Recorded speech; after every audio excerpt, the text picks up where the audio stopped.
প্রিয় দর্শক, ফরজ গোসলের সঠিক নিয়ম না জানার কারণে অসংখ্য মুসলিম ভাই বোনের সালাত সহ নানা আমল কবুল হয় না, যেটা ইমানের ক্ষেত্রে চরম ভয়ানক ব্যাপার। যে সব কারণে গোসল ফরজ হয়: 1. স্বপ্নদোষ বা উত্তেজনাবশত বীর্যপাত হলে। 2. নারী পুরুষ মিলনে, সহবাসে বীর্যপাত হোক আর নাই হোক। 3. মেয়েদের হায়েজ নিফাস শেষ হলে। 4. ইসলাম গ্রহণ করলে, নব মুসলিম হলে। ফরজ গোসলের সঠিক নিয়ম: 1.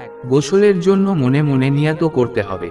বাড়তি মুখে কোনো আরবি শব্দ উচ্চারণ করে নিয়াত করা বিদআত। 2. প্রথমে 2 হাত কবজি পর্যন্ত 3 বার ধুতে হবে। 3.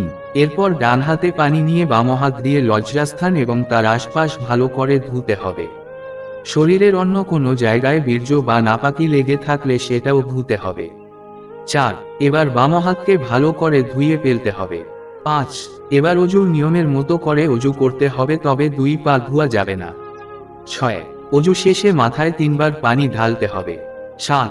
এবার সমস্ত শরীর ধোয়ার জন্য প্রথমে 3 বার ডানে তারপরে 3 বার বামে পানি ঢেলে ভালোভাবে ধুতে হবে, যেন শরীরের কোনো অংশই বা কোনো লোমও শুকনো না থাকে। নাভি, বগল ও অন্যান্য কুঁচকানো জায়গায় পানি দিয়ে ধুতে হবে। 8. সবার শেষে একটু অন্য জায়গায় সরে গিয়ে 2 পা 3 বার ভালোভাবে ধুতে হবে। মনে রাখতে হবে: 1. পুরুষের দাড়ি ও মাথার চুল এবং মহিলাদের চুল ভালোভাবে ভিজতে হবে। 2.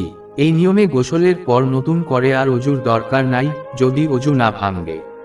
আল্লাহ আমাদের সঠিকভাবে কুরআন ও সহিহ সুন্নাহ মেনে চলার তাওফিক দিক এবং পূর্বের না জেনে করা ভুল ক্ষমা করুক। আমিন।